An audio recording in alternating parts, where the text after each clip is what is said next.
Okay, mga kababayan, magandang hapon po. Today is November 15, 2023.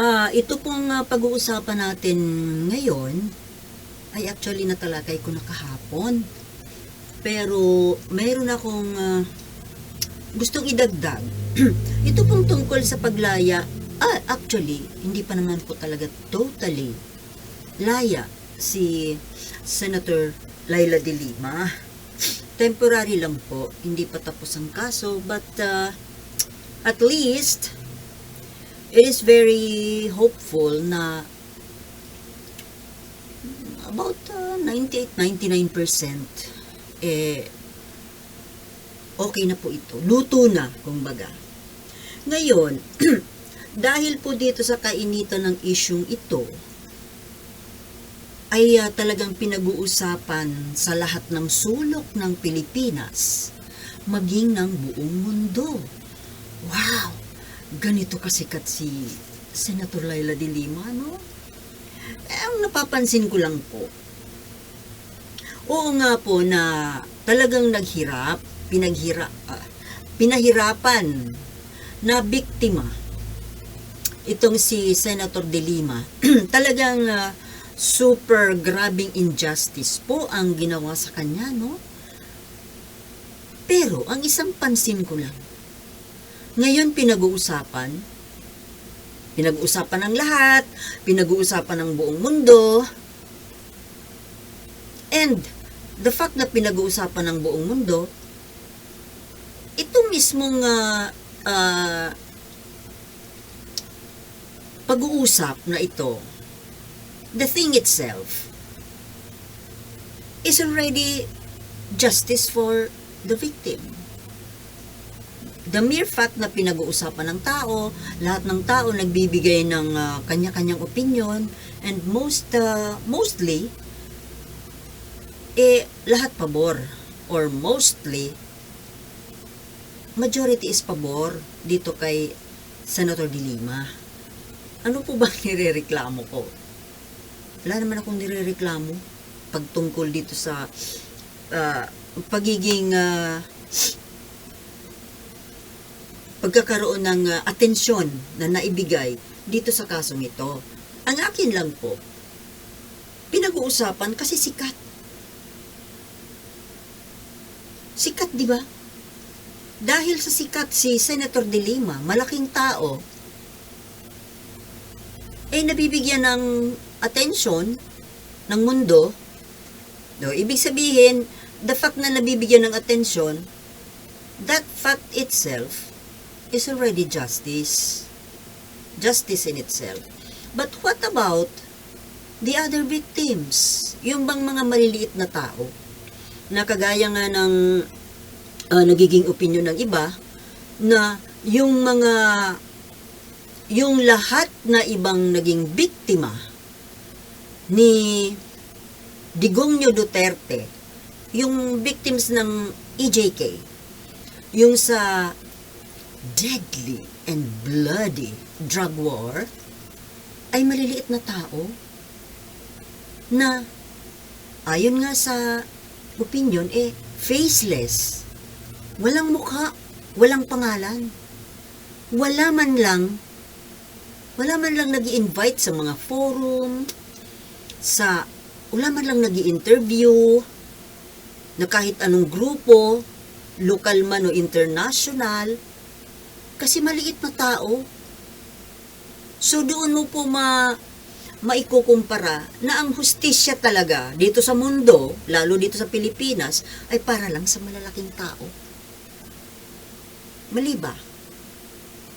Wala akong reklamo na masaya ako. Congratulations kay Senator de Lima na at last, she is now free. Pero, yes, biktima siya. Biktima rin siya ng katarantaduhan, kademonyohan ni Duterte. Pero at least si de Lima, nakulong lang. Well, hindi ko naman sinasabi, don't get me wrong. Yung pagkakakulong mismo ay isa ng malaking pahirap parusa. Parusa sa isang wala namang kasalanan, ano? Pero at least po, si Dilima ay buhay. Buhay pa, at ngayon, nakalaya na, at kaya na niyang lumaban, kaya niyang balikan yung mga may atraso sa kanya. Pero what about doon sa mga biktima na patay na? Wala na. End na. Usok na. Sayang na yung buhay, lalo na yung mga kabataan, lalo na yung mga inosente na nabiktima. Di ba? Kawawa naman na nasayang yung buhay. But Senator De Lima is here. Free. Now, ano ba ang gusto kong idagdag dito sa usapin na ito? Parang hindi po, ako po yung parang nagwo-worry na kabi-kabila ang interview. Well, hindi naman po natin masisisi. Kailangan kasing ma-interview siya, kailangan marinig ang kanyang salita, ang kanyang panig. Pero, sa tingin ko lang po parang delikado po sa buhay niya. Do you get me? Delikado na pinagtatatanong siya at ini-expose yung kanyang mga plano. Remember, nandiyan pa yung kalaban. Kahit wala, he is not in power anymore, pero may mga contact yan. May power yan. Hindi nga lang legal. But, mas powerful yata. Naintindihan niyo po ba? Kasi, ang kalaban ni De Lima, alam nating demonyo. Paano kung gustong makaiwas nitong demonyo? Ang daling solusyonan yan eh. 'Di ba? Kung ako po, sana kay Senator De Lima, wag na muna siyang nagsasasagot ng mga interview, wag siyang nag-i-expose ng kanilang mga plano. Well, alam yan ang Duterte camp, alam yan ni Duterte na babalikan siya ni De Lima oras na makalaya ito. But at least, mas maganda sana siguro kung guessing game. Yun bang hayaan mo siyang mag-wonder kung ano ang mga susunod, kung ano ang mga plano. Diba? Saywar. Kung ako, si De Lima, hindi po ako magpapa-interview dito, interview doon. It is better to keep quiet. Let your adversary wonder. Kung ako ano po ba ang inyong plano ngayon nakalaya na kayo? Hindi pa naman talaga ako actually laya, di ba? Mayroon pa akong kaso. May kaso pa, hindi pa tapos. Kasi mahirap na po na salita ka ng salita ngayon na parang nga bang laya ka na hindi pa naman. Hindi pa completely laya. Paano kung sa daan ay nabaliko ka? Natisod ng something. Ang isang delikado pa dyan, isang malaking paraan po. Ito, hindi ko nga sana dapat ito sasabihin dito dahil baka makarating pa sa pandinig ng demonyo. Ang isa po kasing paraan para maligtas siya, kudita.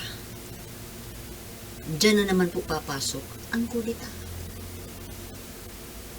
Para nga po, ito hindi lang dahil sa mapatalsik si BBM primarily, but patalsikin si BBM is one way para makaligtas sila sa mga kaso na ito nga na ibinubulgar na ni De Lima, natutulong siya sa ICC, kakasuhan niya.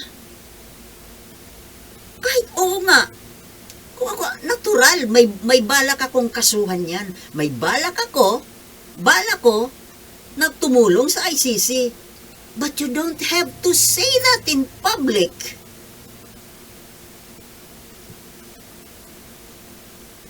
Mali ba ako?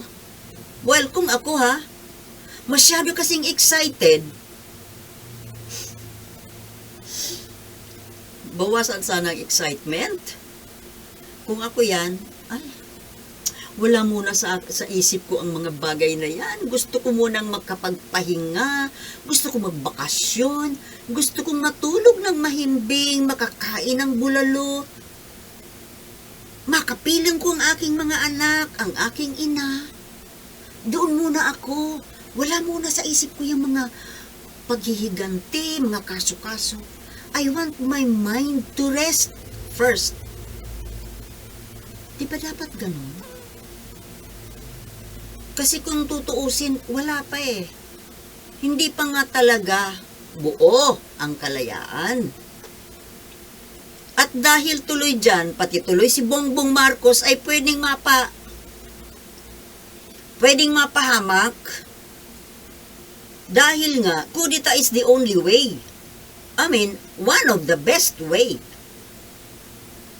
para makatakas dyan sa mga plano ni De Lima.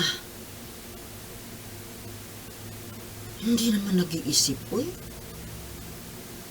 Isip-isip naman. Masyado kayo excited. Hindi natin masisisi ang media. Natural, trabaho yan eh. Negosyo yan eh. Siyempre, paunahan ang scoop. Pero, kung talagang matalino kayo, De Lima camp, you should keep quiet first.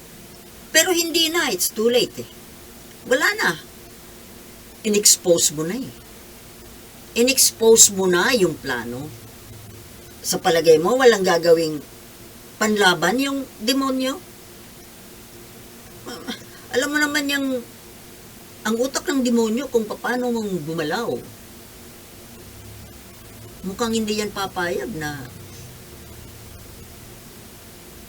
ewan ko sa inyo. Ako sinasabi ko lang kung akong nasa kalagayan ni De Lima, mananahimik lang muna ako. Kung may plano man ako, mag-uusap-usap kami ng grupo ko, ng mga lawyers ko, in private. Wala munang mga public exposure, mga press conference. Napakalaking stupidity. Nabibigyan mo tuloy ng tsansa yung kalaban na makagalaw. Remember, powerful din ang mga yan. Sino ba ang nasa likod ng mga yan? Mga drug lords? Because he himself is a drug lord. Tama hindi. Maraming pera yan. At may superpower na backup yan. Di nyo ba naisip yun?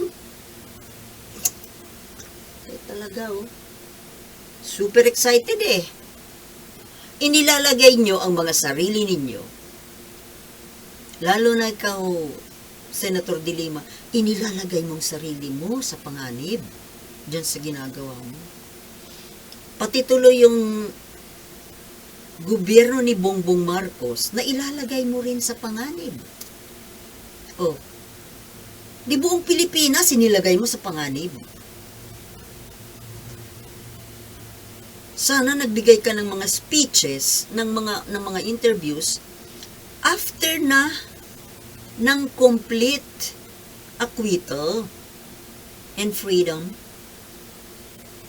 Na next year pa nga pala eh.